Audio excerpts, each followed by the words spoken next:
Capítulo 10. O espalhafato do miraculoso e o declínio do inferno. As filhas do alto sacerdote Anius transformavam o que quisessem em trigo, vinho ou óleo. Atalida, filha de Mercúrio, foi ressuscitada diversas vezes. Esculápio ressuscitou Hipólito. Hércules arrastou Alceste de volta da morte. Eris retornou ao mundo após passar uma quinzena no inferno. Os pais de Rômulo e Remo foram um deus e uma virgem vestal. O Paládio caiu do céu na cidade de Troia. O cabelo de Berenice virou uma constelação. Dê-me o nome de algum povo no qual prodígios incríveis não foram realizados, especialmente quando pouca gente sabia ler e escrever. Voltaire, Milagres e Idolatria. Uma velha fábula conta o castigo que levou um fanfarrão que vivia contando e recontando a mesma história sobre um salto realmente estupendo que uma vez dera na ilha de Rhodes. Nunca, ao que parecia, alguém testemunhara um salto em distância tão heróico. Embora o narrador jamais se cansasse da história, o mesmo não se podia dizer da sua audiência.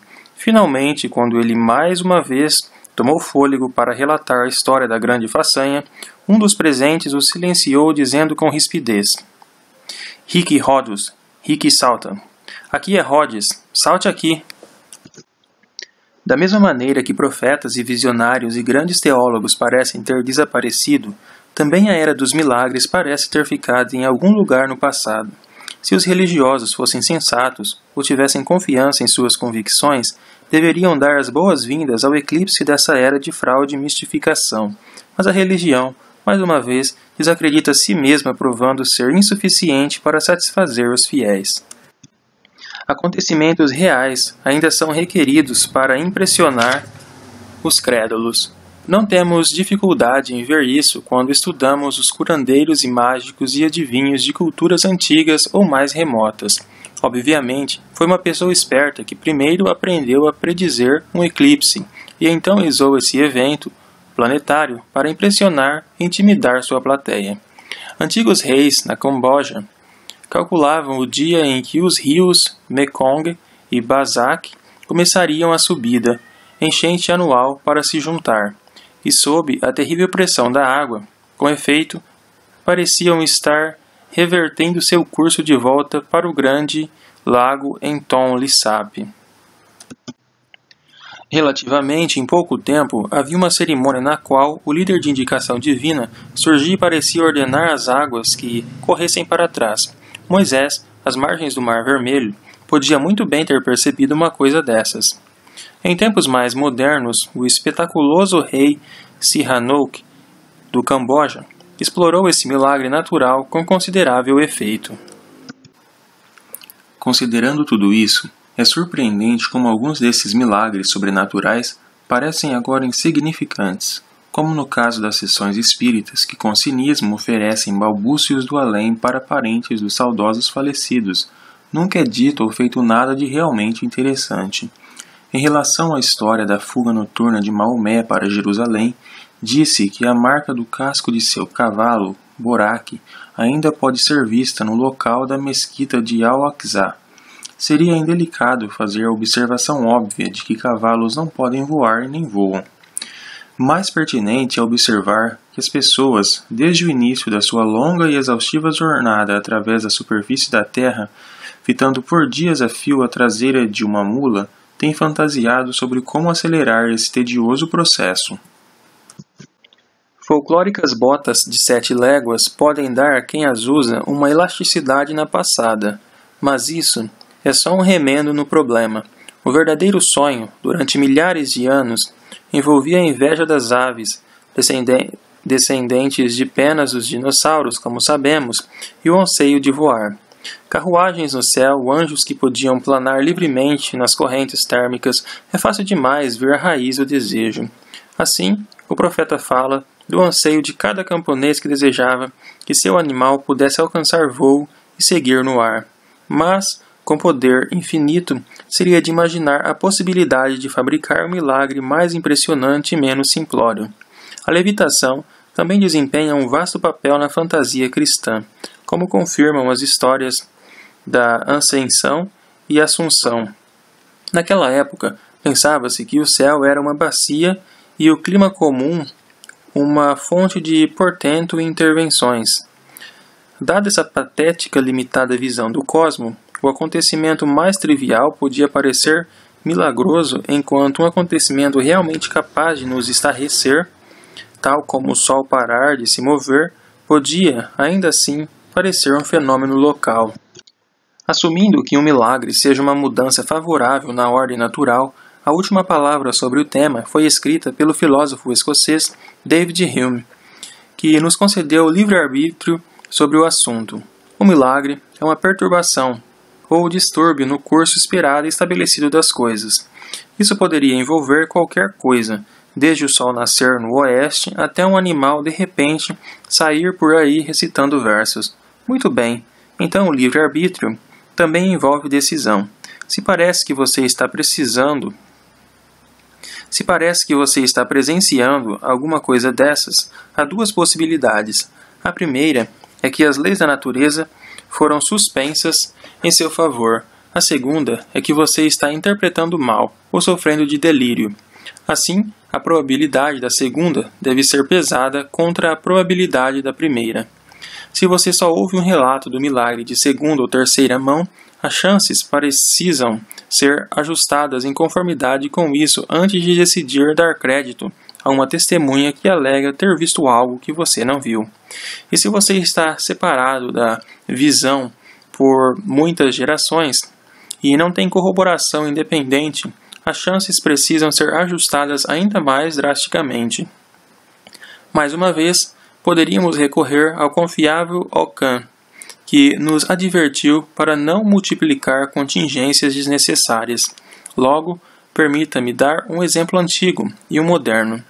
O primeiro é a ressurreição corporal, e o segundo são os OVNIs. Os milagres têm declinado, em seu assombroso impacto, desde os tempos antigos. Além disso, os mais recentes que nos foram oferecidos têm sido bastante espalhafatosos. A notória liquefação anual do sangue de São Genaro, em Nápoles, por exemplo, é um fenômeno que pode ser, e tem sido, facilmente repetido por qualquer conjurador competente. Grandes mágicos seculares, como Harry Houdini e James Rand, demonstraram com facilidade que levitar, caminhar no fogo, mergulhar na água e dobrar colheres, tudo isso pode ser executado em condições de laboratório para expor a fraude e salvaguardar o cliente incauto de ser esfolado. Em todo caso, milagres não justificam a verdade da religião que os pratica.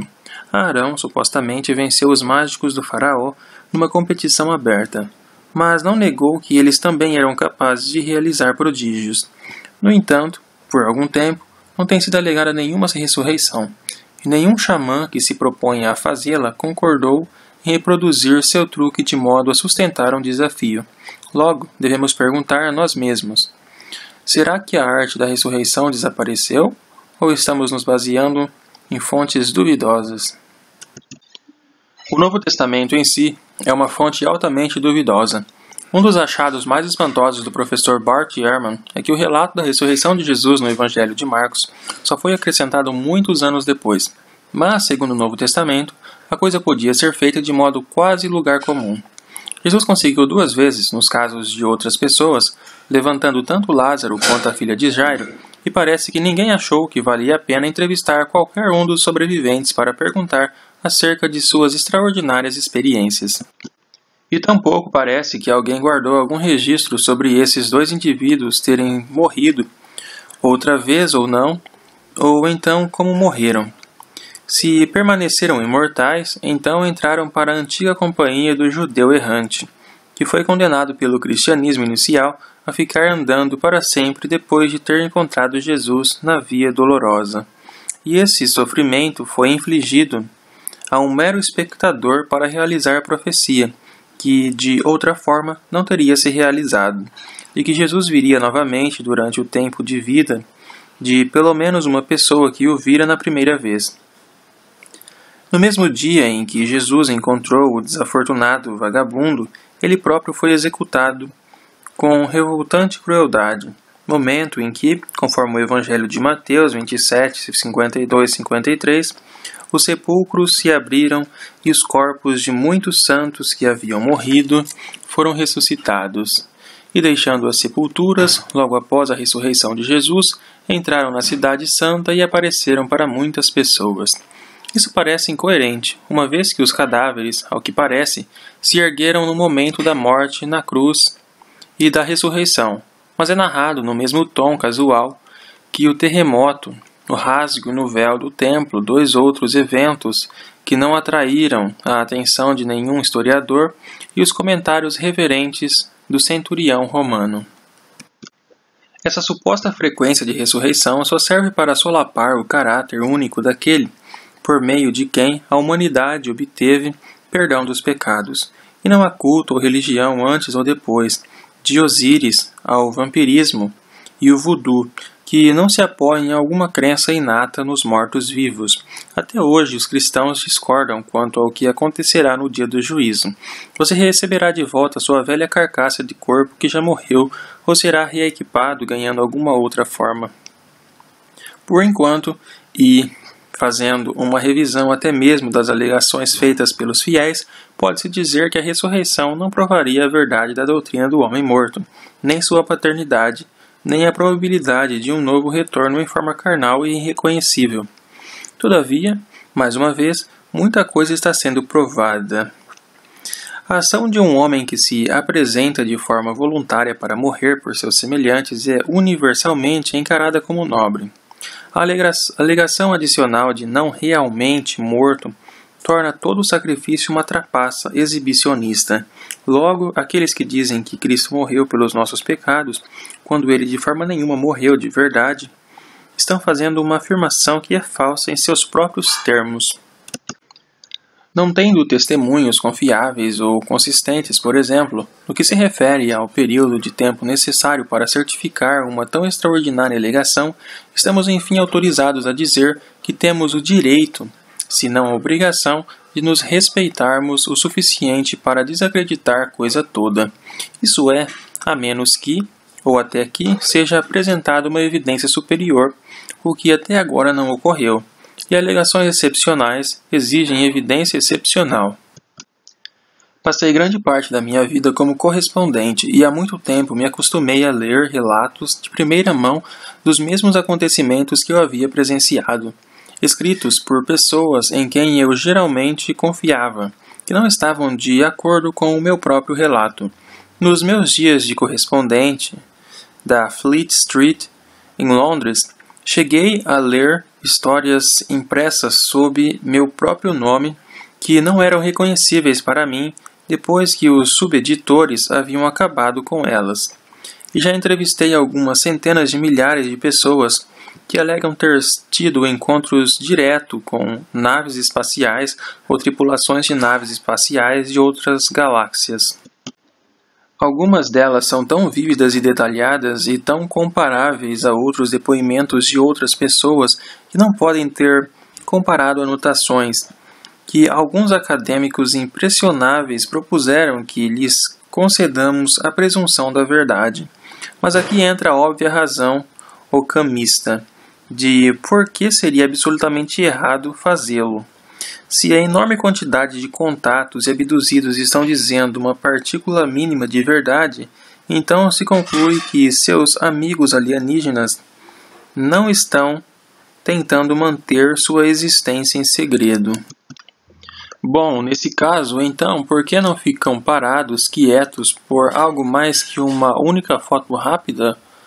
Nunca foi fornecido um rolo de filme não editado, muito menos um pedacinho de metal não existente na Terra, ou uma minúscula amostra de tecido. E os esboços desses seres têm uma consistente semelhança antropomórfica com os desenhos oferecidos pelos quadrinhos de ficção científica, como a viagem de Alpha Centauri, a origem preferida. Envolveria flexibilizar um pouco as leis da física. Mesmo a menor partícula de matéria seria de enorme utilidade e, literalmente, faria a Terra tremer. Em vez disso, nada. Nada, isto é, exceto o crescimento de uma imensa superstição nova, baseada numa crença em textos e cacos ocultos que são acessíveis apenas a alguns poucos privilegiados. Bem, eu já vi isso antes. A única decisão responsável é suspender ou conter qualquer julgamento até que os devotos apareçam com alguma coisa que não seja meramente infantil. E estenda-se isso ao presente, onde estátuas de virgens ou santos são anunciadas chorando ou sangrando. Mesmo que eu não pudesse facilmente apresentar você a gente capaz de produzir efeito idêntico nas horas vagas, usando gordura de porco e outros materiais, ainda assim me perguntaria por que uma divindade se contentaria em produzir um efeito tão insignificante. Acontece que sou uma das pouquíssimas pessoas que já tomaram parte na verificação de uma causa de santidade como a Igreja Católica Romana a chama. Em junho de 2001, fui convidado pelo Vaticano para testemunhar numa audiência sobre a beatificação de Agnes Pujariu, uma ambiciosa albanesa que se tornara muito conhecida pelo seu nome de guerra, Madre Teresa. Embora o então Papa tivesse abolido o famoso ofício de advogado do diabo para melhor confirmar e canonizar o número enorme de novos santos, a Igreja ainda era obrigada a buscar testemunho de críticos, e assim encontrei-me representando o diabo, por assim dizer, pro bono. Eu já havia ajudado a expor um dos milagres ligados ao trabalho dessa mulher. O homem que originalmente a tornou famosa era um distinto, ainda que tolo, evangelista, mais tarde católico, britânico, chamado Malcolm Muggeridge. Foi seu documentário na BBC, Something Beautiful for God, que lançou a marca Madre Teresa no mundo, em 1969. O cameraman desse filme foi um homem chamado Ken Macmillan, que recebera altos elogios pelo seu trabalho na grande série de história da arte de Lord Clark, Civilization. Seu conhecimento de cor e iluminação era de primeira categoria. Eis a história conforme Malcolm a contou no livro que acompanhava o filme. O lar dos moribundos de Madre Teresa é parcamente iluminado por pequenas janelas no alto das paredes. E Ken Macmillan foi categórico ao afirmar que era impossível filmar ali. Tínhamos conosco apenas uma luz reduzida e era quase impossível deixar o local adequadamente iluminado no tempo que tínhamos à nossa disposição. Decidiu-se então que, mesmo assim, Ken deveria fazer uma tentativa. Mas, por segurança, ele também filmou um pouco no pátio externo, onde alguns dos ocupantes estavam sentados ao sol. No filme processado, a parte filmada no interior estava banhada por uma luz suave particularmente bela, ao passo que a parte filmada fora estava escura e confusa. Eu mesmo estou absolutamente convencido de que aquela luz, inexplicável tecnicamente, é na verdade a luz gentil a qual o cardeal Newman se refere em seu magnífico e conhecido hino. E conclui que é precisamente para isso que são os milagres, para revelar a realidade da criação externa de Deus. Estou pessoalmente persuadido de que Ken registrou o primeiro milagre fotográfico autêntico. Receio ter falado e escrito sobre isso a ponto de ser tedioso. Ele certamente estava correto na sua última sentença. Na época em que terminara, havia transformado Madre Teresa numa figura mundialmente famosa. Minha contribuição era conferir e transcrever o testemunho verbal direto de Ken Macmillan, o próprio cameraman. Aqui está ele. Durante a filmagem de Something Beautiful for God, houve um episódio em que fomos levados a um edifício que Madre Teresa chamava Lar dos Moribundos. Peter Schaefer, o diretor, disse: bem, está muito escuro aqui dentro. Você acha que conseguimos pegar alguma coisa? E nós tínhamos acabado de receber da BBC um tipo novo de filme feito pela Kodak, que não tivéramos tempo de testar antes de partir. Então eu disse a Peter: ora, podemos muito bem fazer uma tentativa. Então filmamos, e quando voltamos após algumas semanas, um mês ou 2 depois, estamos ali sentados na sala de exibição dos Ealing Studios e acabamos deparando com as tomadas no lar dos moribundos. E foi uma surpresa, podia-se ver cada detalhe, e eu disse, é impressionante, é extraordinário, e ia prosseguir dizendo, sabe, 3 vivas para Kodak. Não tive a chance de dizer, porque Malcolm, sentado na primeira fila, virou-se e disse, é luz divina, é Madre Teresa, você vai descobrir que é luz divina, rapaz. E 3 ou 4 dias depois, descobri que estava recebendo telefonemas de jornalistas dos periódicos londrinos que diziam coisas do tipo, soubemos que você acabou de voltar da Índia com Malcolm, e foi testemunha de um milagre. Então nasci uma estrela. Por essas e minhas outras críticas fui convidado e solicitado pelo Vaticano em uma sala fechada contendo uma Bíblia, um gravador, um monsenhor, um decano e um padre, a lançar alguma luz sobre a questão da serva de Deus, Madre Teresa. Porém, mesmo que parecessem estar me pedindo isso de boa fé, seus colegas, do outro lado do mundo, estavam certificando o necessário milagre que permitiria que a beatificação, prelúdio para toda a canonização, seguisse adiante. Madre Teresa morreu em 1997. No primeiro aniversário da sua morte, 2 freiras na aldeia Bengali de Raigund alegaram ter atado uma medalha de alumínio da falecida, uma medalha que supostamente estivera em contato com seu corpo morto, ao abdômen de uma mulher chamada Monica Bezra. Essa mulher, que dizia estar sofrendo de um grande tumor uterino, ficou a partir daí curada do tumor. Há de se notar que Mônica é o nome católico de mulher não muito comum em Bengala e, portanto, provavelmente a paciente e com certeza as freiras já eram fãs de Madre Teresa. Essa definição não incluiria o Dr. Manji Mushed, superintendente do hospital local, nem o Dr. T. K. Biswas e seu colega ginecologista, Dr. Ranjan Mustafi.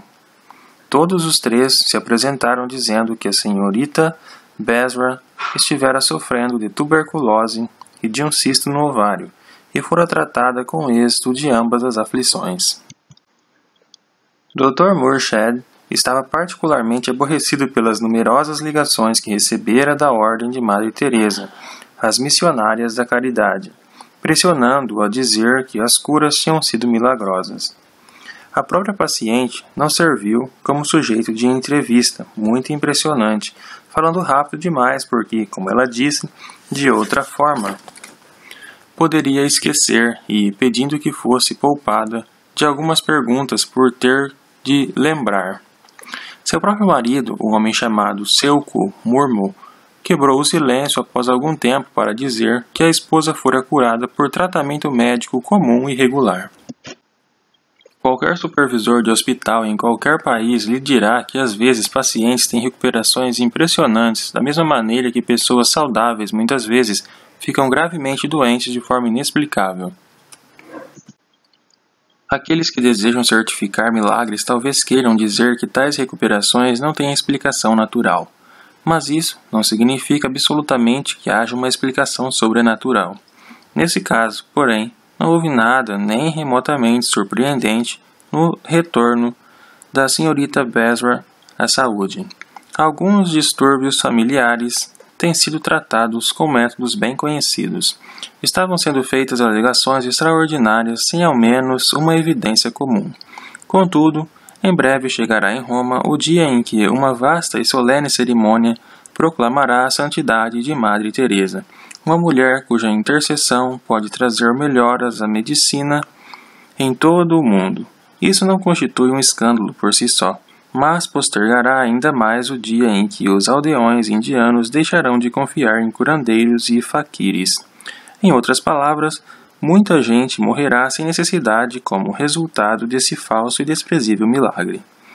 Se isso é o melhor que a Igreja pode fazer numa época em que suas alegações podem ser verificadas por médicos e repórteres, não é difícil imaginar o que foi manipulado em tempos passados de ignorância e medo, quando os padres confrontavam menos dúvida e oposição. Mais uma vez, a navalha de Ockham é clara e decisiva.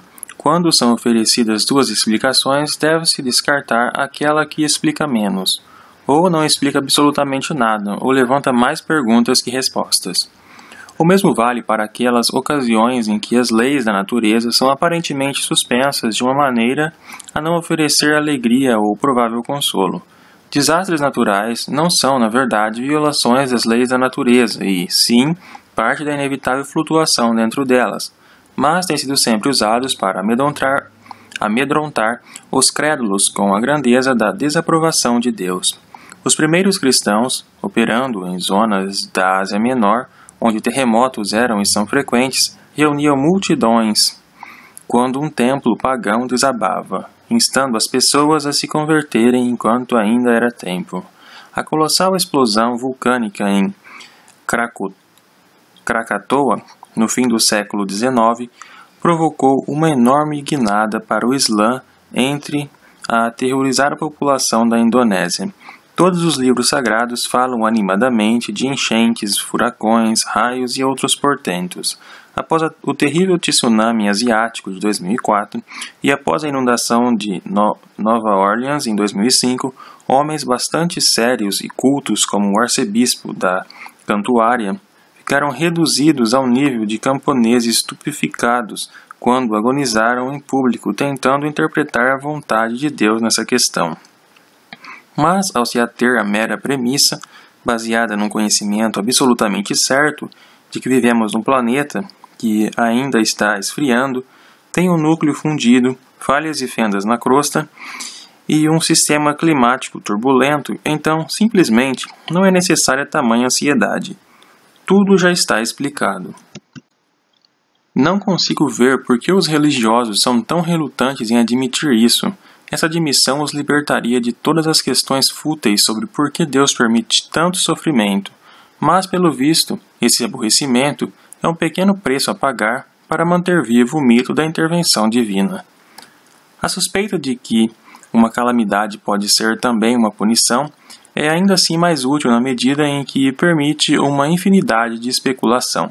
Depois de Nova Orleans, que sofreu de uma combinação letal por ter sido construída abaixo do nível do mar e negligenciada pela administração Bush, fiquei sabendo por um importante rabino em Israel, e essa era a vingança pela evacuação dos colonos judeus da faixa de Gaza, e pelo prefeito de Nova Orleans, que não realizara o seu próprio trabalho com excepcional maestria, que esse era o veredicto de Deus sobre a invasão ao Iraque. Você pode mencionar nessa situação os seus próprios pecados favoritos, como fizeram os reverendo Pat Robertson e Jerry Fowler após a imolação do World Trade Center. Nesse caso, a causa próxima devia ser buscada e encontrada na rendição dos Estados Unidos ao homossexualismo e ao aborto. Alguns egípcios antigos acreditavam que a sodomia era a causa de terremotos. Aguardo o reviver dessa interpretação com força especial quando a falha de San Andreas manifestar seu próximo tremor sobre a Gamorra, que é São Francisco. Quando os destroços, enfim, se assentaram no Marco Zero, descobriu-se que 2 pedaços de uma viga rompida ainda estavam de pé em formato de cruz, e muitos comentários assombrados resultaram daí.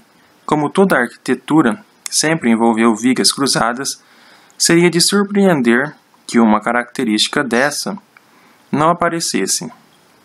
Admito que eu teria ficado impressionado se os escombros tivessem formado uma estrela de Davi ou uma estrela com um crescente, mas não há registros de que isso tenha alguma vez ocorrido em qualquer lugar, mesmo em locais onde a população local pudesse ficar impressionada com o fato.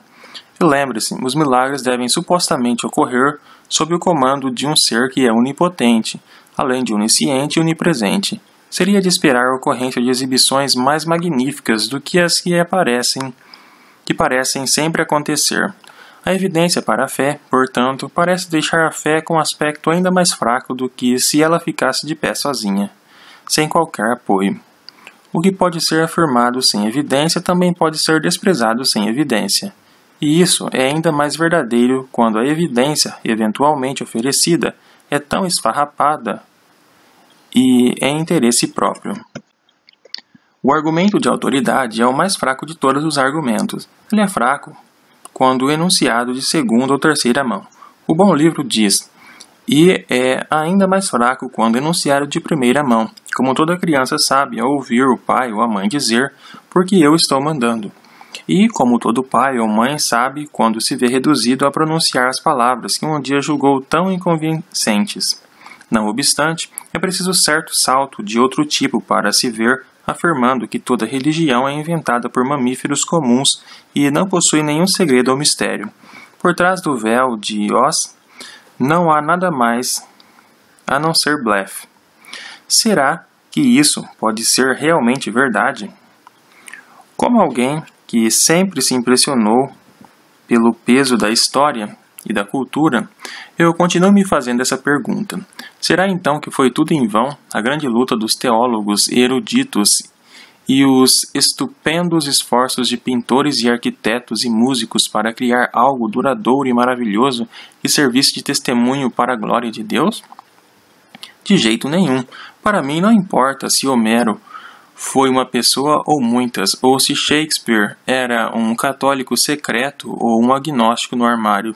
Eu não deveria sentir meu próprio mundo destruído se o maior escritor sobre o amor e tragédia e comédia e moral fosse finalmente revelado como tendo sido o tempo todo o Conde de Oxford.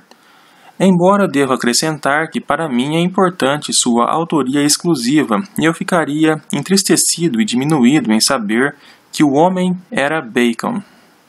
Shakespeare tem muito mais proeminência moral do que o Talmud ou o Corão ou qualquer relato das assustadoras contendas das tribos da Idade da Pedra. Mas há muita coisa a ser aprendida e apreciada no exame da religião e, com frequência, nos encontramos de pé sobre os ombros de distintos escritores e pensadores que certamente eram superiores intelectuais e até mesmo morais. Muitos deles, no seu tempo, rasgaram e destruíram o disfarce da idolatria e do paganismo, e até mesmo arriscaram-se ao martírio em disputas com seus próprios correligionários. No entanto, chegou agora um momento na história em que até um pigmeu, como eu, pode reivindicar saber mais, e não só por mérito próprio, e ver que a destruição final de todo disfarce já passou da hora.